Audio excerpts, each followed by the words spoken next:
this is the new year,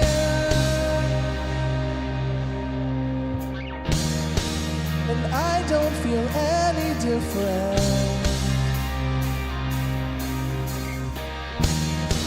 The clanking of crystal,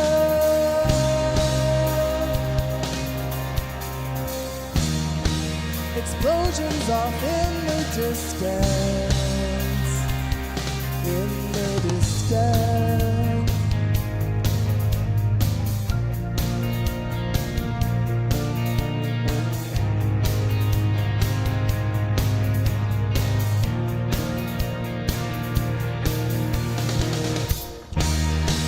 So this is the new year,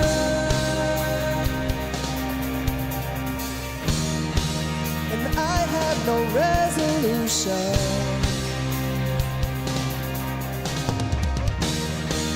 The self-assigned patterns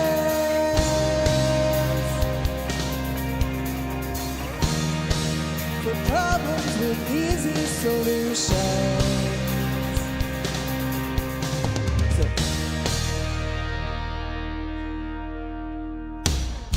Everybody put your best suit or dress on. Let's make believe that we are wealthy for just this once. Lighting firecrackers off on the front lawn. The sturdy dialogues bleed into us. I wish the world were flat like the old days, so I could take a trip by folding the map. No more airplanes or speed trains or freeways. There'd be no distance that could hold us back. There'd be no distance that could hold us back. There'd be no distance that could hold us back. There'd be no distance that could hold us back.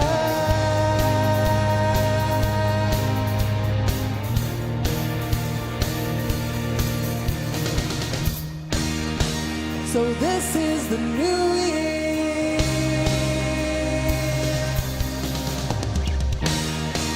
so this is the new year,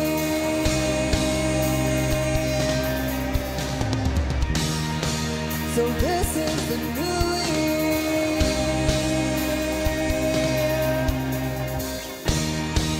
oh this is the new year.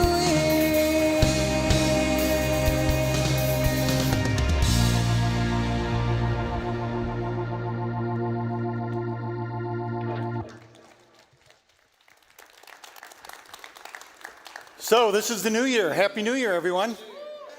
We thought that was a perfect song to start off the new year and start off our service today. I don't know how you feel about New Year. People are very hot or cold about the whole thing. For some of you, you dress up, you get together with friends, you have a party, you toast at midnight as you watch the ball drop. And there's all this positive energy and expectation for the new year, and you've made resolutions and plans and goals for what lies ahead. And for others, it's just one big yawn. Like, what's the big deal? The ball drops, you wake up the next morning in the same house with the same people, in the same broken down car, in the same life, and what's the big deal about this? So I don't know where you land on that. I'm going to tell you, you're going to hear a little bit more about this later in the message, but I love the new year. I have for decades. I make a big deal out of it. It's a really important part of my life, and I'll share some more about that. But we do believe it relates very well to where we're going to start in our next series. We're calling this series A Journey to Remember. And it's about the journey of Israel, and particularly Moses leading Israel out of Egypt and out of the bondage and slavery into the Promised Land, and what happened in those years that they were out there. And especially now, because the one thing we all have in common, however you feel about New Year's, is that we all today are staring into 363 days left in this new year without a lot of information about what's going to happen. And you look especially at the last 2 years, who could have known? I had a gathering with some friends that I don't see very often, so I saw them a year ago, and we met outside in the cold in the backyard because of COVID with our mask on and got caught up, and then I did the same thing a few weeks ago. And we said, if you had told us a year ago we'd be doing this again, we would have said you're crazy. So who knows what's going to happen? But we know someone who does know, and that's what the message is going to be about today as we begin our journey with Moses as he leads Israel to the Promised Land. So All right, a couple things I want to share with you that are going on. If you hear the words Hope Water Project, and you've been coming to Kensington for a while, you think of putting on your running shoes and maybe running a 5K or a marathon. How many have done that? Just see a show of hands. You've run either of those? Okay, many of you. To help dig wells in Kenya for the Pokot tribe. Kensington has been doing this for almost 20 years now, and we've raised so much money through running. We've dug so many wells, and wells are really critical because this is a tribal people, nomadic people that move around because they're trying to find water. When you make a well, it creates a village, which creates schools and hospitals and faith communities. It really changes lives, and so it's been one of the most awesome things that I think we've done as a church. So we're not going to run in January. On the 21st of January, we're going to have, I think it's our first ever gala event. It's going to be at our Orion campus. It's going to be a sit-down meal with some wonderful music by Sound Detroit and our own Kaleo. Steve Andrews and Craig McGlasson, who have spent lots of time in Kenya, are going to share their vision for what we're doing there, and it's going to be a great opportunity to dress up and put on your finest. So we really encourage you to consider joining us. There's information online at Hope Water Project, kensington.church.org, HP Hope Water, HWP.org, and you can get all the information. We'd love to see you there. The other thing I just want to let you know is as we begin the new year, and I don't know if you're a person that has goals or makes resolutions, but I think the most important thing every year is, can we grow in our relationship with God? We want to grow physically. Most of the resolutions are about losing weight or stop smoking or drink less or whatever, but to really make it a goal to know God more by the end of the year. So we have opportunities here at Kensington through our various small groups that meet, either Bible studies or book studies for men and for women, different times of the week. Some of them are virtual. You can see the information on the screen. We really would encourage you to pay attention the next few weeks as we begin to roll this out in January, that you would join a community where you can get to know people and together you can get to know God better. So please consider that. The other thing, and the last thing, is there are opportunities to serve here. And I believe in a church of this size, it doesn't look very big today, but I figured between COVID and the snow, we were going to have a small group to begin the new year. But many of you online are listening as well, and we just would really encourage you to think about volunteering. There are so many places that you can serve here. You don't have to have any skills. We can train you. You can be a greeter, an usher, work with our K-Kids, work with our student ministries. You can work in production. You can run a camera like these guys are this morning, work behind the scenes. We just need your help. So please, after the service today, consider going to the hub and talk to people there or go online. You can see all the ways to volunteer here. And by the way, it's not just in our own building. We do so much in the community, our Forgotten Harvest, ways that we serve the community. So please, in 2022, if you haven't done it yet, roll up your sleeve and jump in and be a part of what we're doing. Well, later today in the service, we're going to be sharing communion. And as you came in today, if you're here with us, you were given a little cup that we're going to use to take the bread and the cup and celebrate Jesus' death and his love for us. If you're at home, we would encourage you now, during this commercial break in a moment, to go grab a cracker and grab some juice or something, because we would love for you to join us in that moment just a little bit later in the service. So here's the commercial for those of you that are at home. If you're here, please stand up, say hi to some people around you, wave if you want to stay safe, and just share the joy.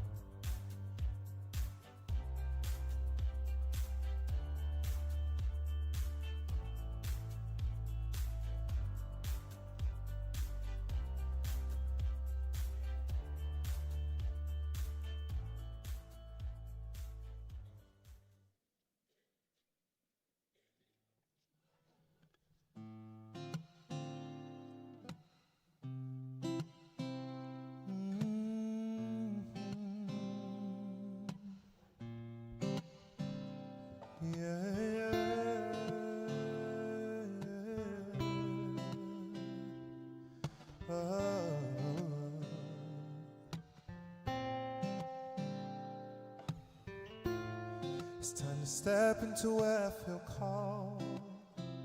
I see nothing but fog, a cloud of uncertainty.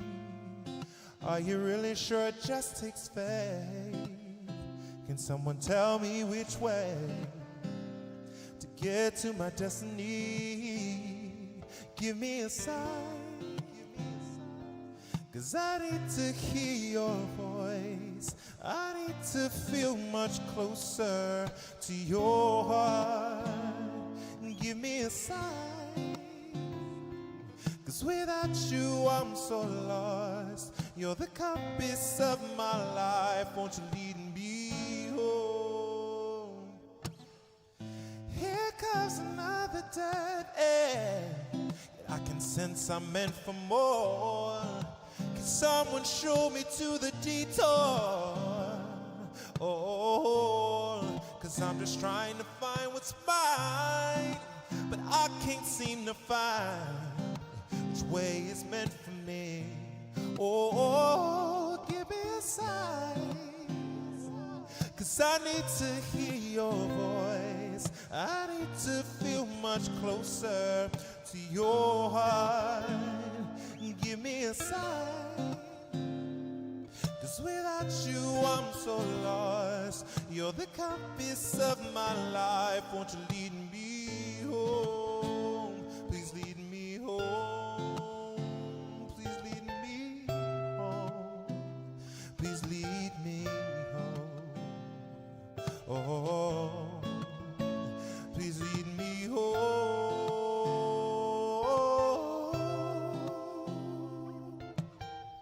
Please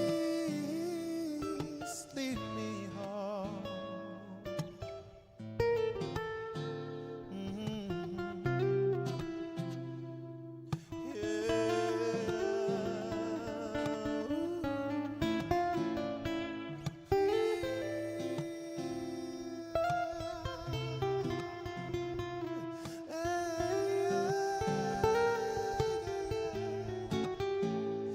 Give me a sign, 'cause I need to hear your voice. I need to feel much closer to your heart. Won't you give me a sign? Without you I'm so lost. You're the compass of my life. Won't you lead me home? Please lead me home.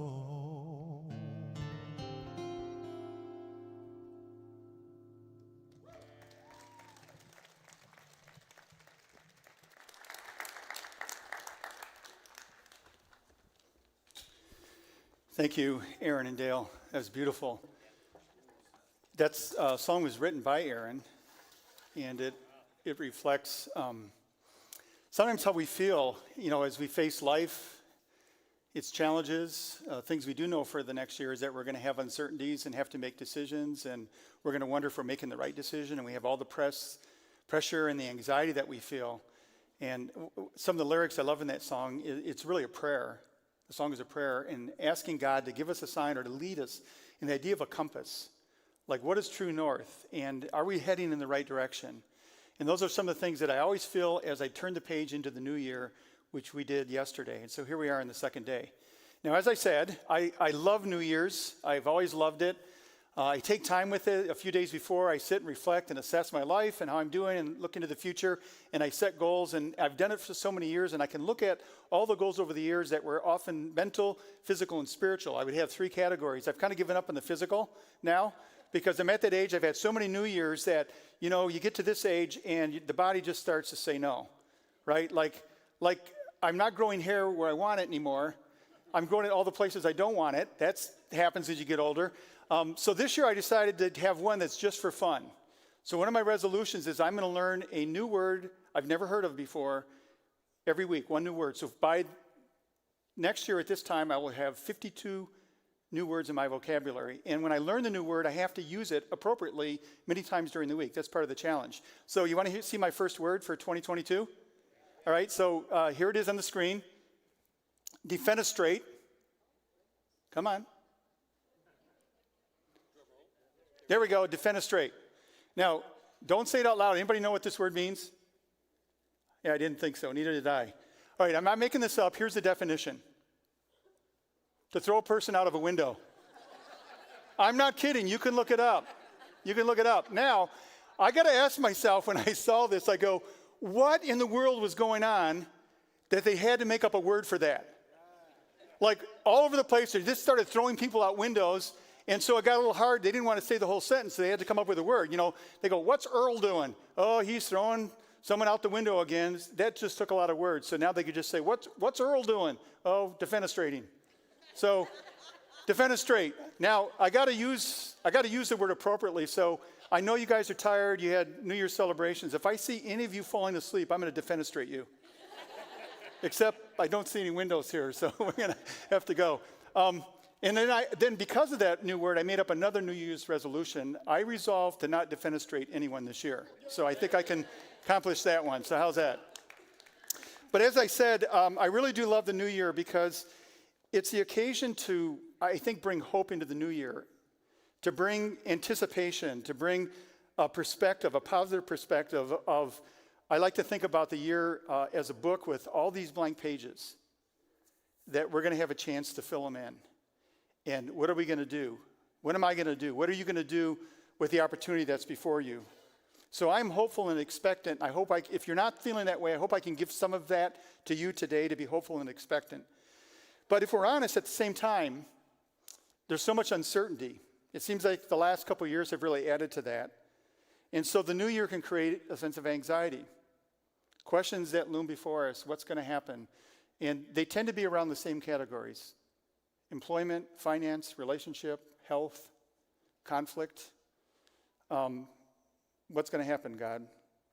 And how am I going to navigate this? And I will just be honest with you that I'm so glad. It seems so often that when I'm working on a message that the message is not for you, it's for me. Because I would say of all the years, this is the year I feel the most uncertainty as I look into 2022. Last year at this time, I knew I'd be with you for a year. And at this point, I know that there's something else that's got to be coming. And I'm trying to trust God in that and not be anxious. My wife and I have to move to a different apartment in New York City. That's a huge deal. And we've been trying for 3 months to find a place, and nothing's showing up. And so I don't know where I'm going to live. I don't know where I'm going to work. And yet, I don't want to live in fear and anxiety. How can we find our guide? How can we find the compass? And that's what we're going to be looking at today. So before we do that, we're going to take a moment to receive our offering. Again, thank you. Thank you for your generosity, year in giving. There was so much compassion expressed in the gifts that came in to help Kensington continue to do the amazing work that we do locally and around the world. And then just to sustain what we do here every week as we offer services and small groups and all the things that we do to help people grow in their faith in God. So you can see the ways to give. If you're new with us, we don't want you to feel any pressure here, but on your way out, there's a place to drop a check off, or you can go online, or you can use the app, or you can text the number that you see there. So again, thank you for your generosity in supporting our work. So we're going to anchor this series now, A Journey to Remember, by looking at a time in Moses' life when he was leading the people out in the desert, and he didn't know exactly where he was supposed to go. God did not give him a map.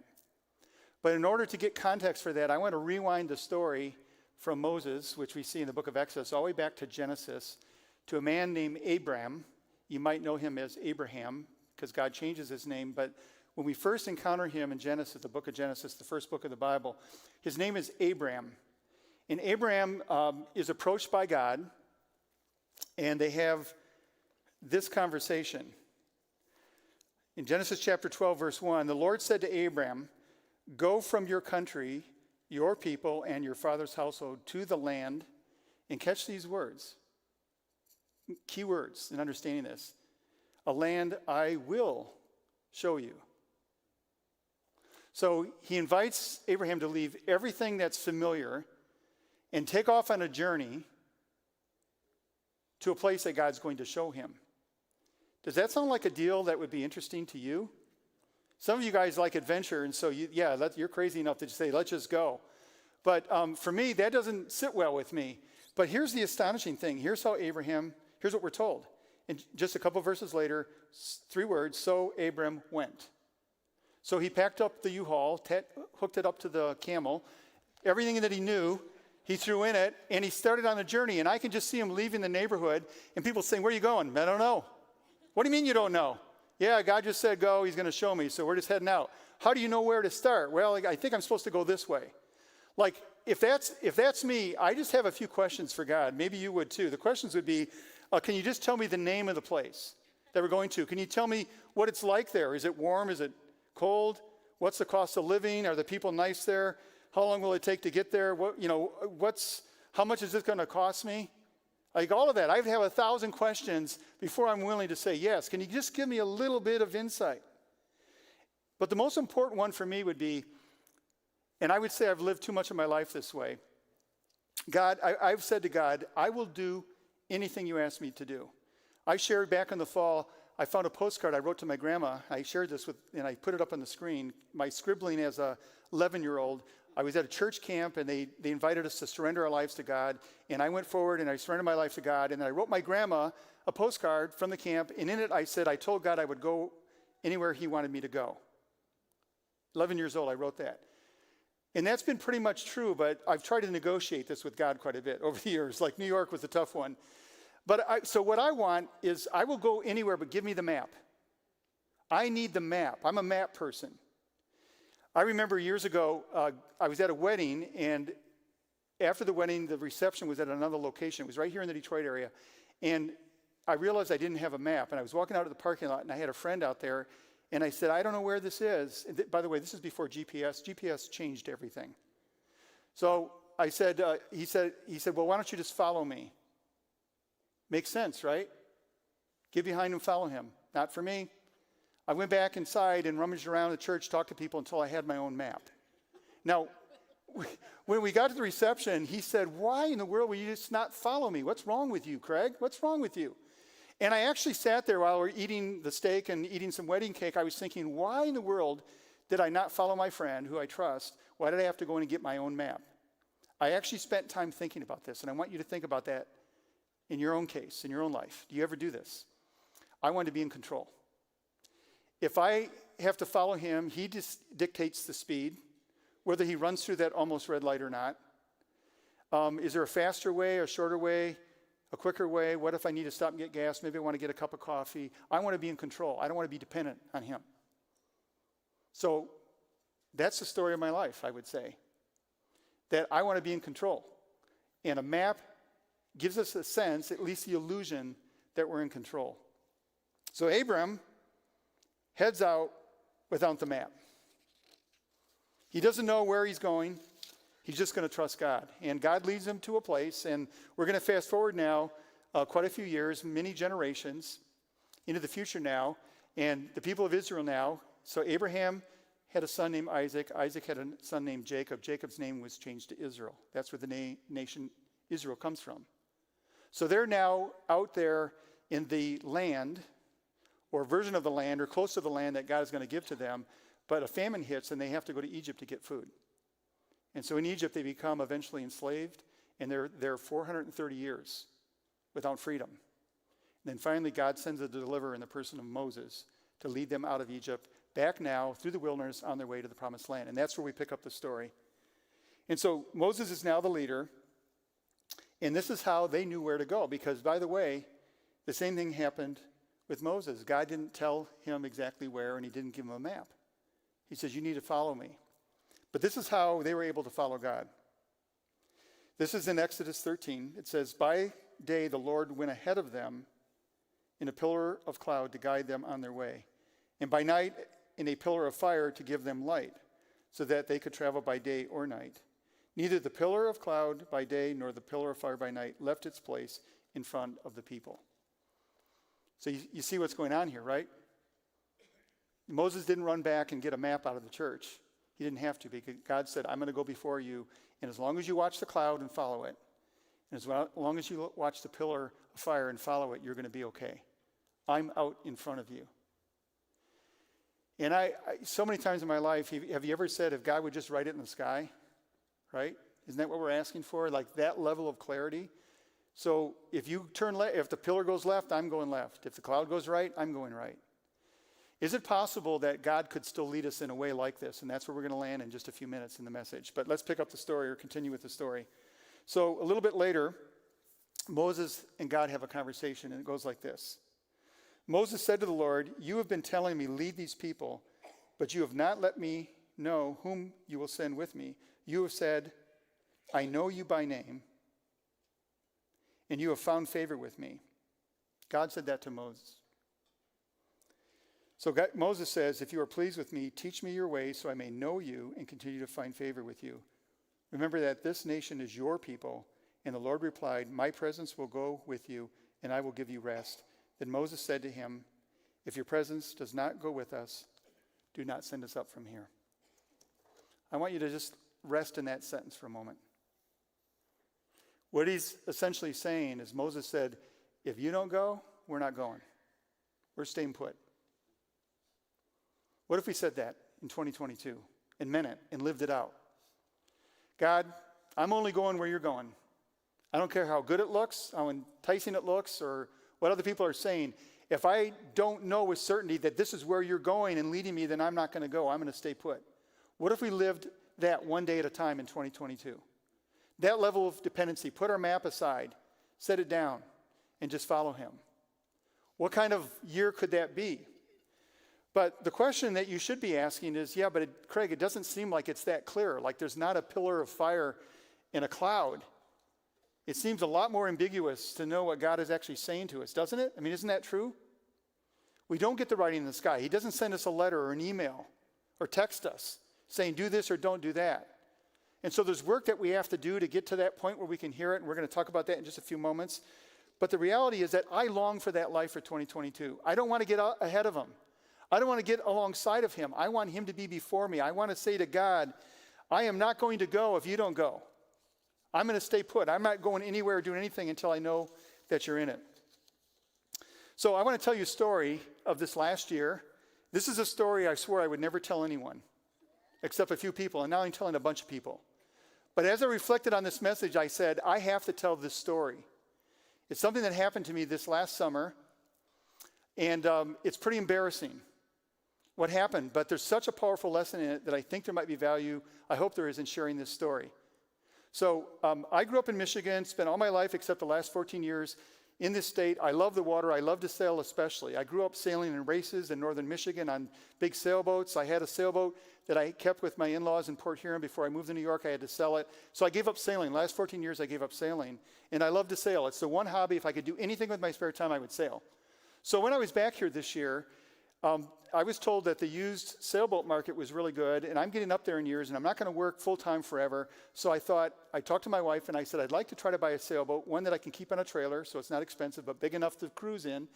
And let me see what's out there. And I found this amazing boat, and I bought it in early June, and I said, I don't care if I shrink wrap it and it stays here for 5 or 10 years. Eventually, I'm going to land in Michigan where I can pursue my hobby, my sport. But one of the problems is that I had to get the boat up to northern Michigan. I bought it here in Port Sanilac. So I figured out that I would take a few days in June and sail it from Port Sanilac through the Straits of Mackinac and down into Lake Michigan. So I want to show you a map. This is the chart, or the journey that I was going to take. So you can see start and finish. It's 350 miles in the Great Lakes. I'm a little bit rusty. It's a boat that I don't know. I want to show you a picture of the boat, and I want to explain the two guys standing next to me. So the guy on your right, on your left rather, that's Dave Silver. He is on staff here. He's our facilities director. He has a Catalina 22 on Lake St. Clair. He sailed for many years. He's a very experienced sailor. The other guy is Dave Bola, who's my wife's cousin's husband. He's done 39 Port Huron to Mackinac races. These guys know sailing. So they went up to me, to Port Sanilac, and we tested the boat on the water. They said to me, basically, if you don't buy this boat, you're stupid. It's a great boat for the price. You should buy it. So we bought it. We put it on the trailer. I left it on the trailer until the time for the trip came. And so we're going to take this trip. Now, Dave Bola was going to be here this morning. He lives in Port Huron, but because of the weather, he couldn't make it. Because I want Dave to, hold me accountable that I'm telling this story exactly the way it happened. So Dave is watching online right now. Hi, Dave. Where's the red light on the camera? There you are. Hi, Dave. So Dave basically said to me something like this. He was very supportive, but he said, you should do a shakedown sail first. Like really test the boat, get to know it. It's really kind of challenging to be out for 5 days or 6 days in the water. It's dangerous. No, I'm not going to do a shake. I don't have time for it. So I don't do that. He says, okay, all right. So my brother Jerry came with me, and the next picture shows he was going to sail with me. And this is us, the afternoon Sunday. I taught on a Sunday here. I went up to Port Sanilac, jumped on the boat. We took off. Dave came up to send us off. This should have been telling. He came with charts, an emergency radio, and a whole bunch of other equipment. You need more line in case you have to anchor. He had inventoried the boat and said, you're basically not ready to do this. But if you want to be stupid, go ahead and do it. So we were stupid, and we took off on the trip, and we made it up the first day to Harbor Beach, and then we have to cross the Saginaw Bay, open water. We had a life raft we inflated. We pulled it behind us. Remember the life raft? That's an important part of this story that's coming. Oh, by the way, remember when I got in my bike accident and got hurt really bad? That was 2 weeks after this. I could hardly move. I had 3 fractured ribs and a fracture on my right leg. I sailed with that. How stupid am I? So we head out. We get good weather. We cross the Saginaw Bay, and we decided, fatal mistake, let's do one night sail. Let's sail through the night. So we leave Harrisville just before sunset, just my brother and I, following wind. We're going wing and wing, sail on either side, heading into the dark, out into Lake Huron. And if you know that area at all, Alpena, there's Thunder Bay, and there's a bunch of shoals out there, and there's an island called Thunder Island. You got to stay far away from it. It gets dark. How dark? This dark. You can't see your hand this far in front of you. We're about 5 or 6 miles offshore. The water is 54 degrees. So if the boat goes down and we're in the water, we're going to drown. But we have a life raft. No, I got tired of pulling it, so I deflated it and put it under the table down below. You can see this next slide right here is the chart. That one of the charts that Dave gave me. I'm there trying to figure out the compass heading and where to go. But when it gets dark, that map doesn't do you any good. You want to know why? You don't know where you are. You don't know where you go to a mall and you want to find the store. There's always a "you are here." That helps you. I realized on the chart, there's no "you are here." The boat's moving. I think I'm 3 miles offshore. We might be 5 miles offshore. It's pitch black. We can't see anything. We have lights down below. I'm down there later looking at the chart. It gets about midnight, and we're getting really close to Thunder Bay Island where there's shoals. And I think I'm far enough out. I think. I was wrong. We're going full speed, and we hit the shoal. We run aground in the dark. And it is such a violent hit that down below, I'm looking at the chart, my head hits the top multiple times.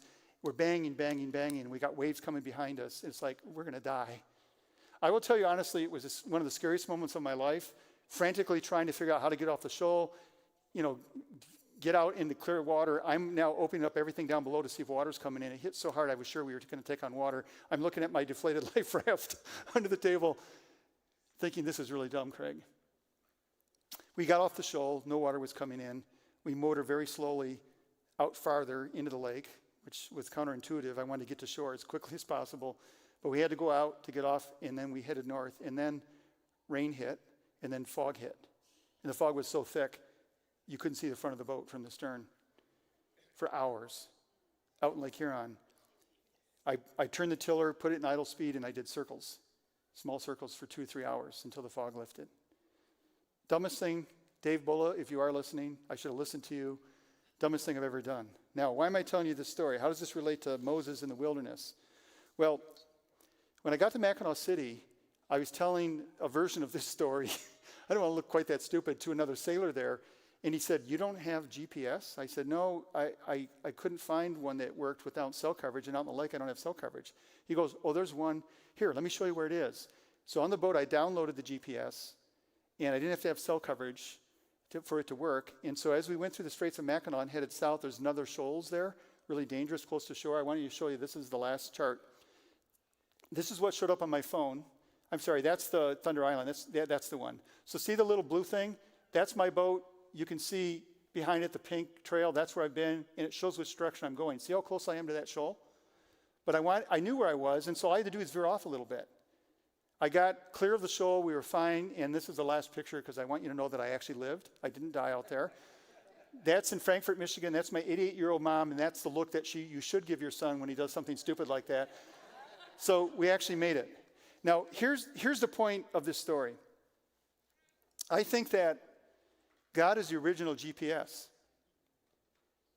The story in the desert when he was leading Israel, because the GPS tells you several important things. It tells you where you are and where you're heading. You can see the course. And all you have to do, if you have this in your car, if you use it when you go someplace, all you have to do is listen to the voice and do what it says. Which, by the way, I'm glad they finally gave versions where you can have men telling you, because I've always had women telling me where to turn, this way, that way. And so the original GPSs it was always a woman's voice. Now you can choose a man's voice. That's just a joke, by the way. Not a very good one, maybe. But, so you're thinking about Moses' journey, but the journey of our lives. Can we set aside our map? Because the map doesn't tell you everything you need to know. Can we believe that God really promises us that he can lead us and we can trust it and we can follow him? Because it really is not that hard to follow compared to being out front, to lead our own way. And to make our own decisions and decide when to turn left and when to turn right. Going back to the words of Moses, this, just summing up what he said, as he was conversing with God, he said to God, God said, I know you by name and have found favor with me. If you are pleased with me, teach me your ways that I may know you. And if your presence does not go with us, do not send us up from here. Essentially, for us to look into 2022 and say, God, teach me your ways, teach me to know you, and help me not to go where you're not going. That would be the goal or the resolutions for the new year. In fact, if you're a person that doesn't make resolutions, I want to challenge you to join me in this resolution. And I'm going to express it in two different ways in terms of what God could do in our lives for 2022. The first thing is this: for us to get to really know even more deeply the voice of Jesus. Because that's what he promised to us, that he would lead us, he would speak to us. In John chapter 10, he uses the analogy of the sheep and the shepherd. And I've paraphrased this just a little bit, but consider these words. He says, my sheep listen to my voice. I call my own sheep by name and lead them out. When I have brought out all my own, I go ahead of them, and my sheep follow me because they know my voice. My sheep listen to my voice, I know them, and they follow me.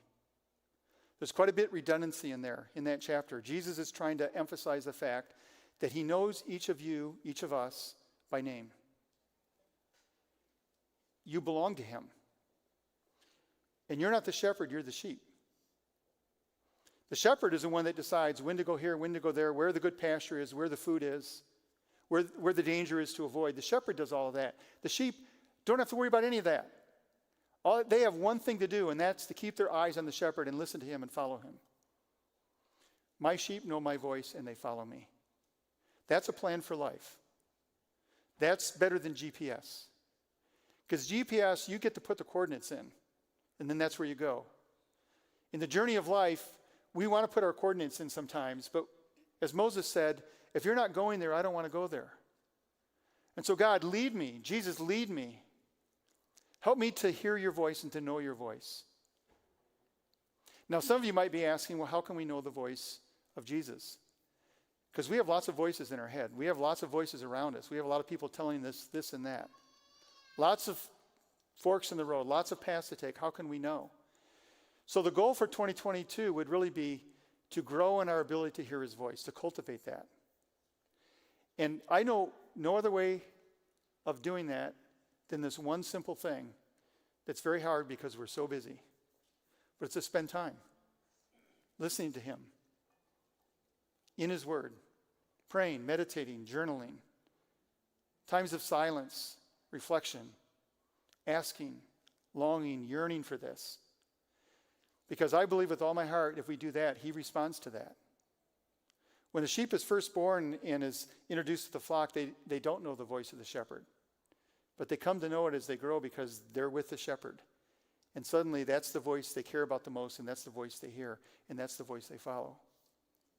So what if in 2022 we made one simple resolution, and that is, and we said to God, I want to get to know your voice better. Because I don't know where I'm supposed to go. I don't know what's going to happen this year. I don't know how to navigate all that's going to come at me. My exhortation or challenge to you, and it's a challenge I've made for myself, this is the one resolution besides learning a new word every day, is I want to grow in knowing your voice more. Because I'm going to get job opportunities. I don't know if I should take them or not. There may be an apartment we're going to find. Is this the right apartment? I don't know. If I'm sitting with Jesus regularly, then when the time comes for decisions or to deal with conflict or challenges, it's a voice I'm becoming familiar with.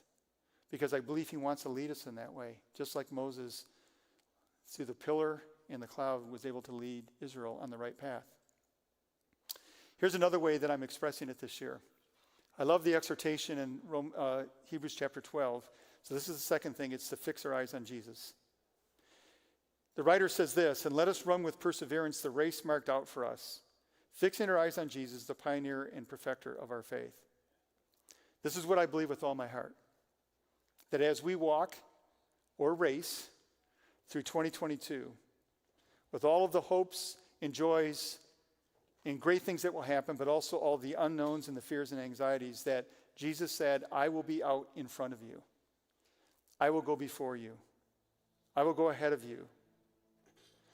Lay your map down, Craig. Surrender control to me. There are shoals out there. There's darkness out there. But you're not alone.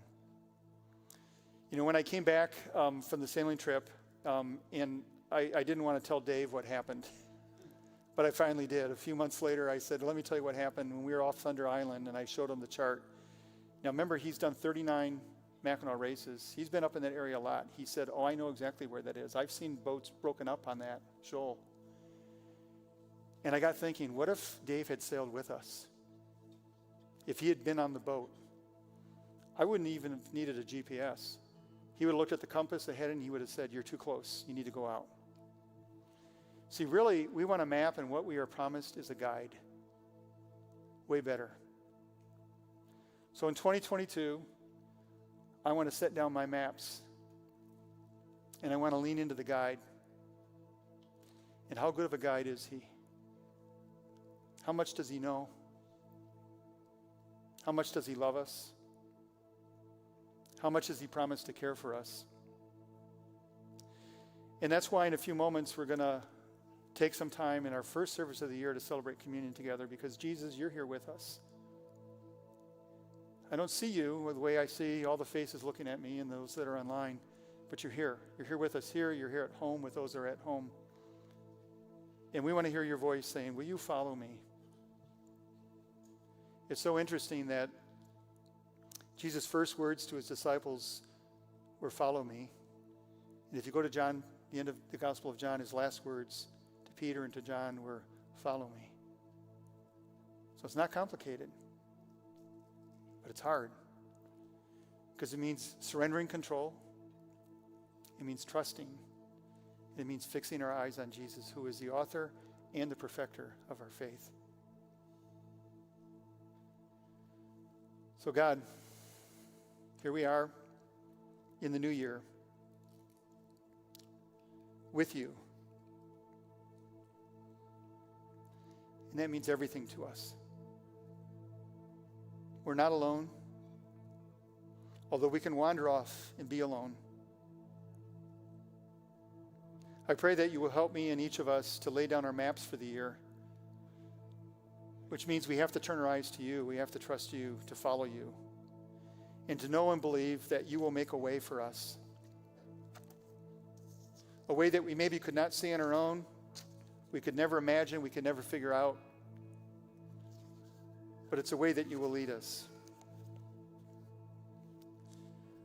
Help us to release our grip on our own lives and our own control, our own plans, and trust that your plan for us is the best plan, and that we will, in this new year, learn more to hear your voice and to follow you. In your name, amen.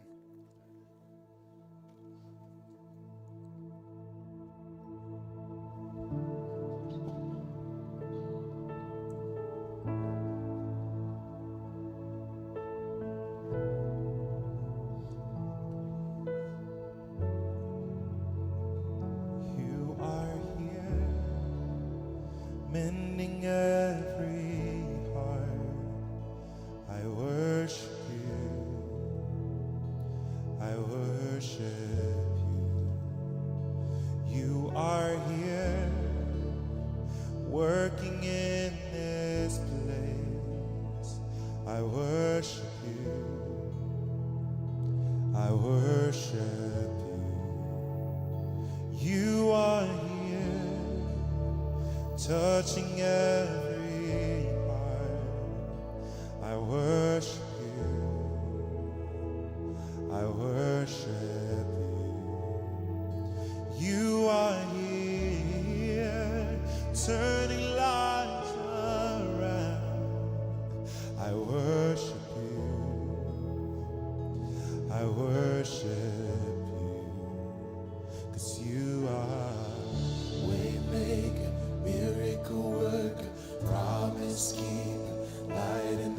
darkness, my God, that is who you are.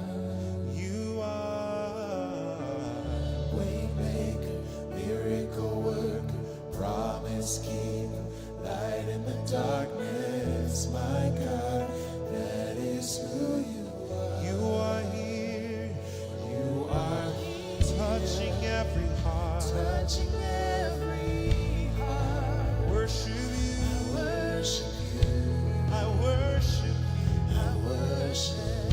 You are here, turning lives around.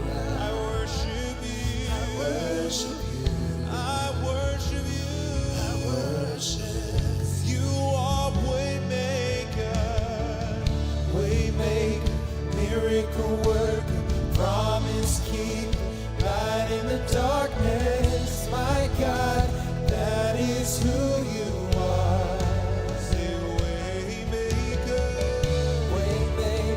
miracle worker, promise keeper, light in the darkness, my God, that is who you are. Split it up and say Waymaker,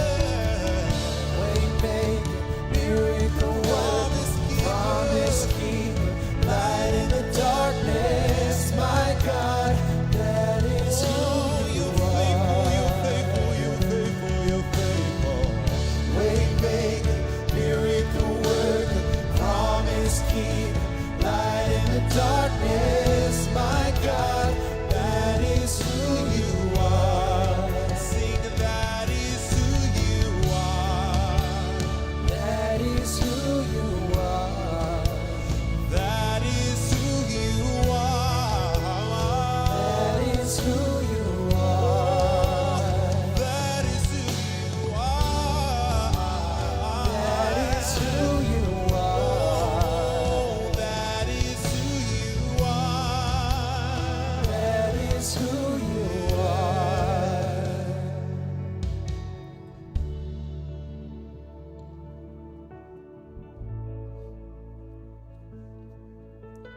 If you could just take a seat again for a moment. We're going to take communion together. You know, as I was singing and listening to those words, the three words in that song that just stood out for me is, they're so simple but so powerful. Affirming about God, or to God, you are here. Think about 2022. Whatever we find ourselves in, if we could just take a breath and stop and remember, oh God, yeah, that's right, you are here. I'm not alone. I'm not out in Lake Huron in the middle of nowhere in the dark alone. You may feel that way, but you are here. Some of the last words that Jesus shared with his followers were was this promise. I'm with you always, even to the end of the age. Do you believe that? He is with us always. Not too long early before that, he was sharing an intimate moment with his disciples in the upper room, celebrating Passover, which is the story of God using Moses to lead them out of the oppression and slavery of Egypt into freedom. And he took that Passover celebration, he gave new meaning to it as they sat around the table. He took the bread and the cup and he said, this now represents something new that I'm doing. This fully represents how much I'm for you, how much I'm your way maker, how much you mean to me. And so we're going to take this together now, remembering that moment, that deepest expression of God's love for each of us. And so if you can take the bread now, here, if you joined us at home, he said, this is my body, which is broken for you. You're one of my sheep and I know your name. Do this as often as you do it to remember how deeply you are loved. Let's take the bread together.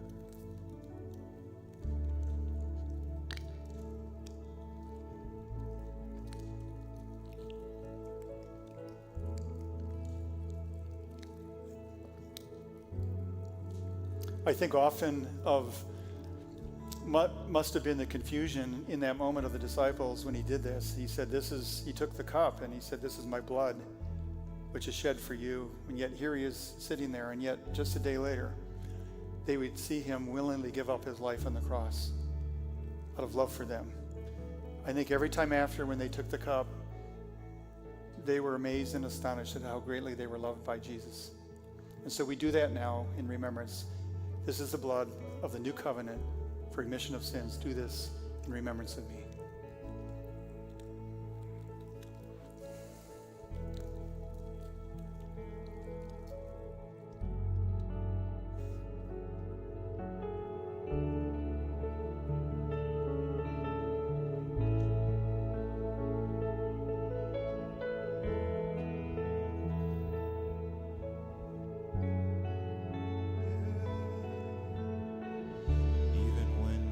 See it, you're working.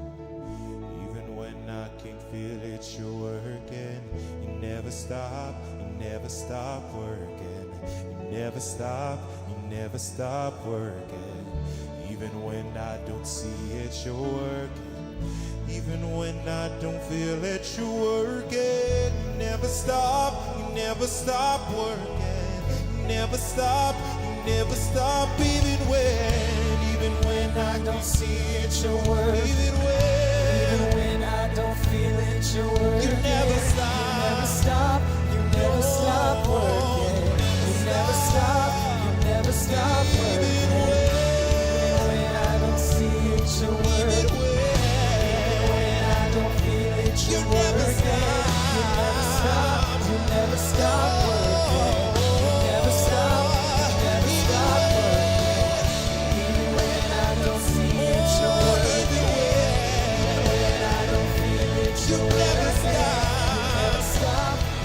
stop. You pick me up, turn around, place my feet on solid ground.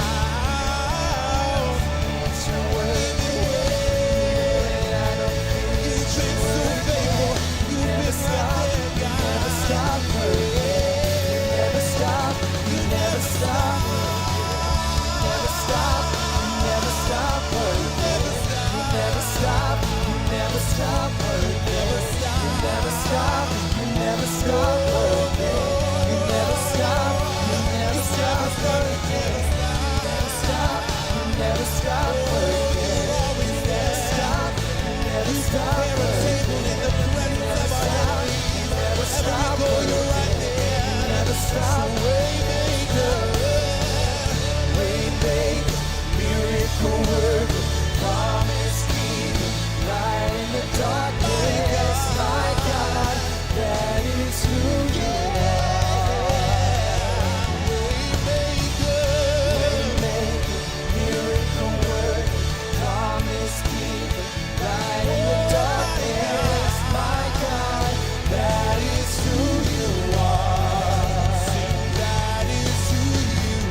So we wanted to end today celebrating, and there's this song, it's a newer song, it's called Egypt, and I just love the beauty of this song, and I thought it was perfect to end this day with this song because it talks about how Jesus brought the Israelites out of Egypt and into this new promised land, and how God can do the same thing for us. He's brought us out, He's freed us, He's set us free, and so we want to walk out knowing this truth, and so I encourage you guys to sing this along with us as we go out celebrating the freedom that God gives us when He leads and directs us.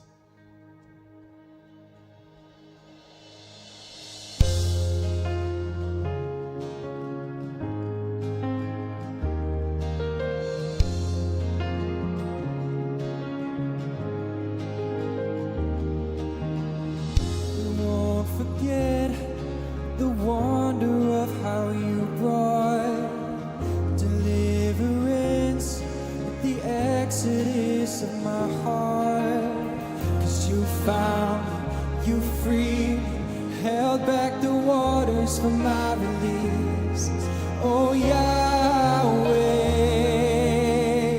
'cause you're the God who fights for me, Lord of every victory. Hallelujah, hallelujah.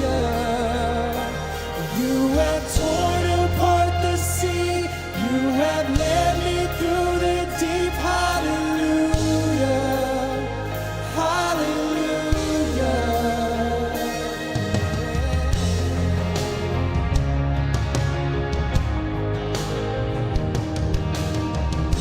Cloud by day, it's a sign that you are with me. The fire by night, it's the guiding light to my feet. 'Cause you found me, you freed me, held back the waters for my release. Oh Yahweh,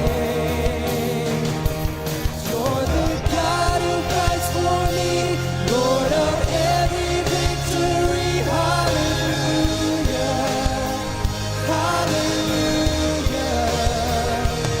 You have torn apart the sea, you have led me through the deep. Hallelujah, hallelujah.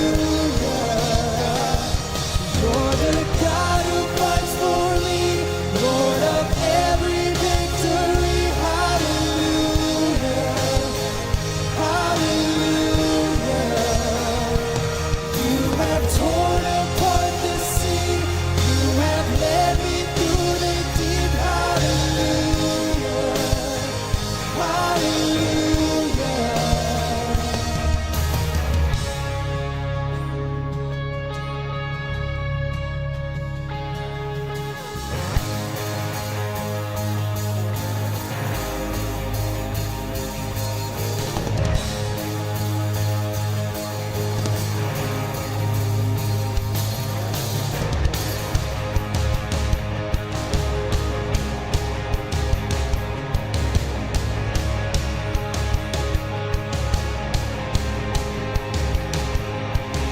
You stepped into my Egypt, and you took me by the hand.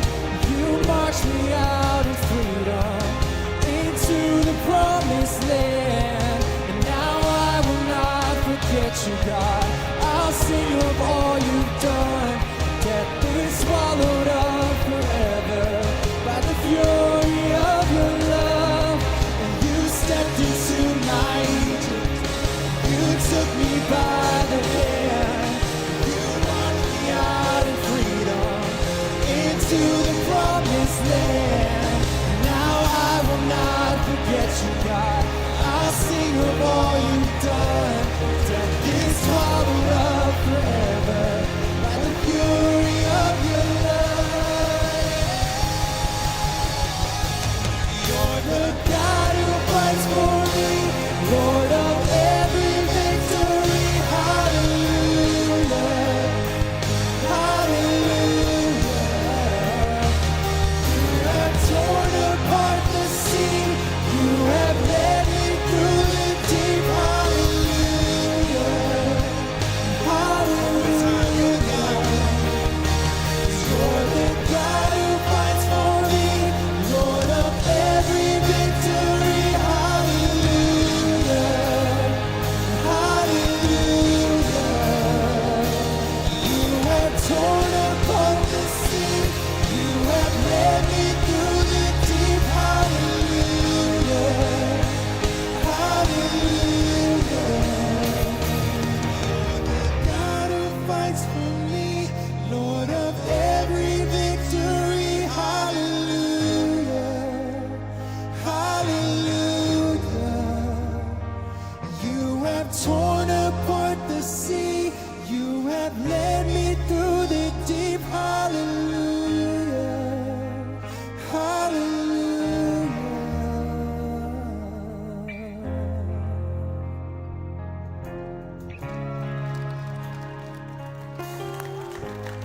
Man, isn't that an awesome song? I think we're going to bring that one back in this series in the weeks ahead.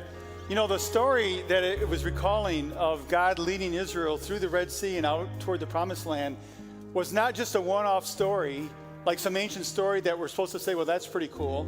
I mean, God didn't do that and say, okay, I think I'll take a break now. Like, this is who God is. That story is being repeated over and over again in our lives. And the analogy there that was used in that song was our own exodus out of our own Egypt into freedom. God is still doing that work. And I just pray that 2022, we all find more freedom in Christ. More freedom from the stuff we don't want to be involved in. More freedom to live, to be fully alive, to embrace the abundant life. That's what God has for us. And Jesus said, I will guide you. You will hear my voice, and I will lead you. And our job is to keep our eyes fixed on him and to follow him. Let's do that in 2022, okay? All right, God bless. We're going to pick up the story next week. We'll see you back next Sunday. Have a great, safe, healthy week.